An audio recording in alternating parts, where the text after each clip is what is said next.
Hello guys, welcome back to my YouTube channel. अगर आप हमारे चैनल पर नए आए हो तो प्लीज़ चैनल को सब्सक्राइब करना ना भूले। तो चलिए बिना टाइम को वेस्ट करते हुए आज की कहानी की शुरुआत करते हैं। कहानी की शुरुआत में हम पानी के बहुत बड़े जहाज को देखते हैं, लेकिन जहाज पानी पर नहीं बल्कि रेत पर चल रहा होता है। दरअसल ये हमारी दुनिया नहीं बल्कि दूसरी दुनिया है। इस जहाज पर बहुत सारे योद्धा होते हैं जो सामने एक टावर पर जा रहे होते हैं। ये वो टावर है जहाँ से दूसरी दुनिया में जाने का रास्ता है। इस दुनिया में बहुत सारे मॉन्स्टर भी रहते हैं। तभी रेगिस्तान का एक मॉन्स्टर इनके जहाज के ऊपर हमला कर देता है, जिससे इनका एक साथी वहीं रेगिस्तान में गिर जाता है। बाकी सभी जहाज लेकर वहां से निकल जाते हैं। दूसरी तरफ हम अर्थ को देखते हैं जहां रेगिस्तान में सोल्जर की दो टीम होती है। तभी एक टीम को पता चलता है कि इनकी टीम ए रेगिस्तान में कहीं गायब हो चुकी है। ये अपनी टीम को ढूंढने के लिए आगे बढ़ते हैं। रास्ते में इन्हें बढ़ते बढ़ते कुछ पत्थर दिखाई देते हैं जिसमें पुरानी शैली में कुछ लिखा होता है। जब ये थोड़ा और आगे जाते हैं तो देखते हैं कि सामने से एक बहुत बड़ा तूफान इनकी तरफ चलता आ रहा है। ये सब घबरा के वहाँ से भागते हैं क्योंकि तूफान काफी भयानक व खतरनाक था। इनकी कैप्टन का नाम होता नेटली। अब ये सब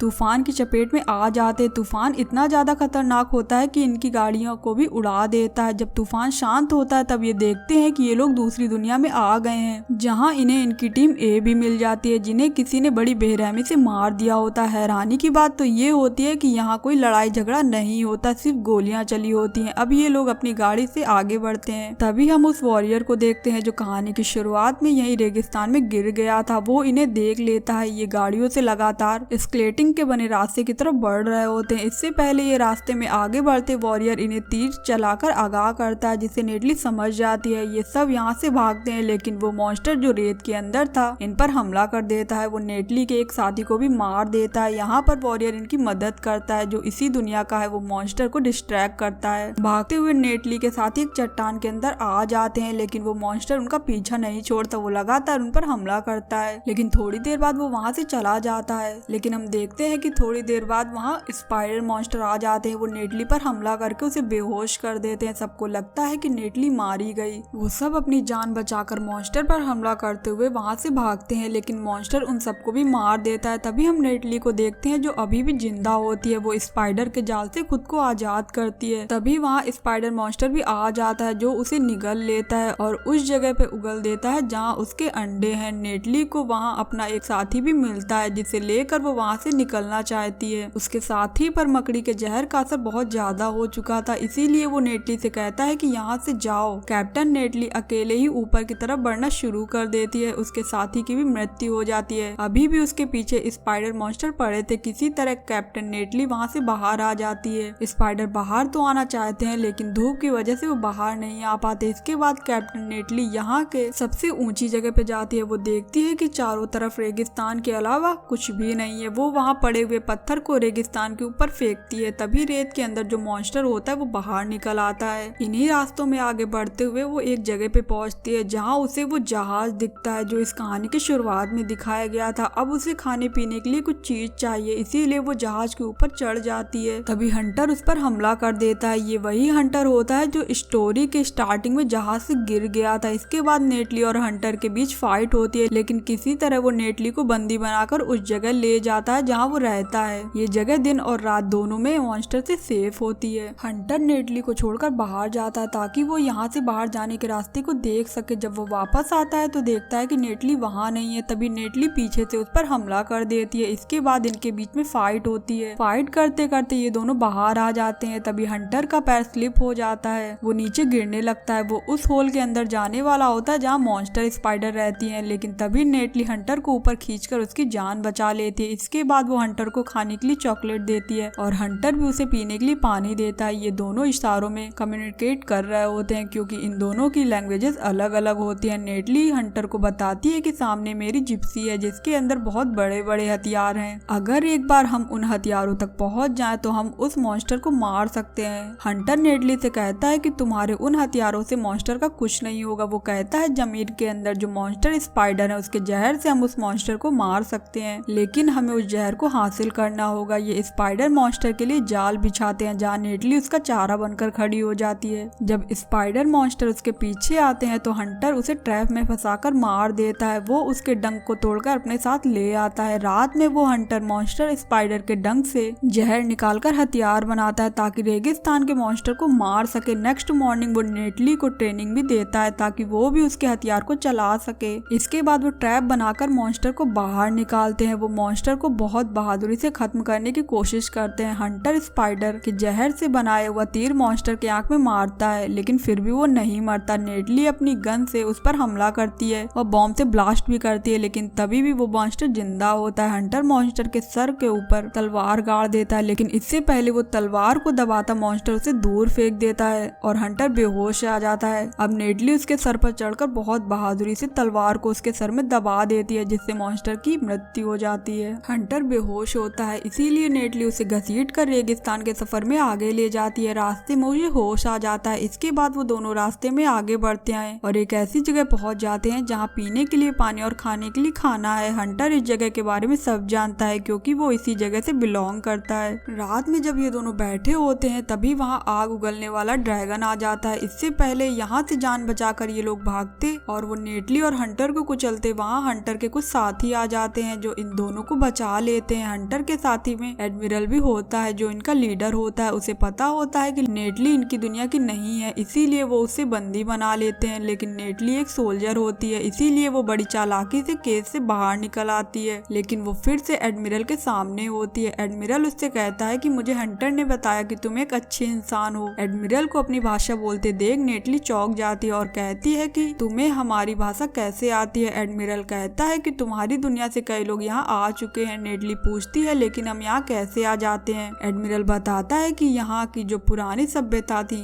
उनकी साइंस काफी एडवांस थी, इसीलिए उन्होंने एक ऐसा रास्ता बनाया जिससे वो तुम्हारी दुनिया में भी ट्रेवल कर सकते थे, पर विज्ञान के ज्यादा एक्सपेरिमेंट करने की वजह से वो सब खत्म हो गए। इसके बाद एडमिरल नेटली को एक बहुत बड़ा टावर दिखाता और बताता है कि हम वहीं रहते थे, वहीं से तुम्हारी दुनिया में जाने का रास्ता है। हम रास्ते को हमेशा के लिए बंद करना चाहते हैं। हम नहीं चाहते कि तुम्हारी दुनिया के लोग यहाँ आए और यहाँ के मॉन्स्टर वहाँ जाएं। हमने पहले भी उस टावर को डिस्ट्रॉय करने की बहुत कोशिश की है, लेकिन हमारा मिशन हर बार फेल हो गया। हंटर भी हमसे अलग हो गया। अब जब तुम और हंटर हमारे साथ हो तो हम एक बार फिर से कोशिश करेंगे। नेक्स्ट मॉर्निंग ये सब टावर की तरफ निकल पड़ते हैं। जल्दी ये लोग टावर पर पहुंच जाते हैं। यहाँ पर अपने आप इलेक्ट्रिसिटी बन रही होती है, जिसकी वजह से यहाँ बारिश और तेज तूफान भी आ रहा होता है। अब यहाँ वही ड्रैगन आ जाता है जिसने पहले भी नेटली और हंटर पर हमला किया था। ये काफी खतरनाक होता है। एडमिरल कहता है कि हम ड्रैगन को सिर्फ तभी मार सकते हैं जब वो अपने मुंह से आग उगलने वाला होता है। ड्रैगन इन सब पर हमला कर देता है। ये सब भी हमला करते हैं, लेकिन ड्रैगन को मारना इतना आसान नहीं है। जब बार बार वो अपने मुंह से आग उगलता है तो यहाँ तूफान आना शुरू हो जाता है और ड्रैगन की वजह से यहाँ बहुत सारी चीजें एक्टिवेट हो जाती हैं और दूसरी दुनिया यानी अर्थ का रास्ता भी खुल जाता है। वहीं नेटली के सामने ड्रैगन है। नेटली चट्टान के किनारे होती है, वो वहाँ से कूद जाती है। नीचे उसी तरह का तूफान है जिससे वो अपनी दुनिया में पहुंच सकती है। वो अपनी दुनिया यानी कि अर्थ में पहुंच जाती है, जहाँ आर्मी की टीम ऑलरेडी उन्हें ढूंढ रही होती है। वो नेटली को देख लेते हैं और उसे साथ ले जाते हैं। तभी वहाँ ड्रैगन भी आ जाता है। दरअसल वो नेटली के पीछे ही कूद गया था। वो सोल्जर के ऊपर हमला करता है और सबको खत्म कर देता है। नेटली अभी भी जिंदा होती है। वो ड्रैगन पर हमला करती है। जब ड्रैगन आग उगलने वाला होता है तो वो उसके पेट के अंदर बहुत सारे बॉम्ब डाल देती है। तभी बम ब्लास्ट हो जाता है। ड्रैगन वहीं गिर जाता है। नेटली बहुत खुश होती है कि उसने ड्रैगन को मार दिया, लेकिन ड्रैगन फिर खड़ा होता है। वो नेटली को मारने ही वाला होता है, तभी वहाँ हंटर आ जाता है। वो ड्रैगन पर कई तीर चलाकर उस पर हमला कर देता है। ड्रैगन पहले से कमजोर होता है, इसीलिए ड्रैगन फाइनली मर जाता है। एडमिरल भी वहाँ आ जाता है। वो उन दोनों को बताता है कि दूसरी दुनिया का रास्ता अभी भी खुला है, बहुत सारे मॉन्स्टर तुम्हारी दुनिया में आ सकते हैं। तभी तूफान के पीछे से एक और ड्रैगन को अर्थ पर आते दिखाया जाता है। वो तीनों उसे मारने के लिए निकल पड़ते हैं। एडमिरल और हंटर की दुनिया में एक पलीसो जो कि इंसान नहीं है,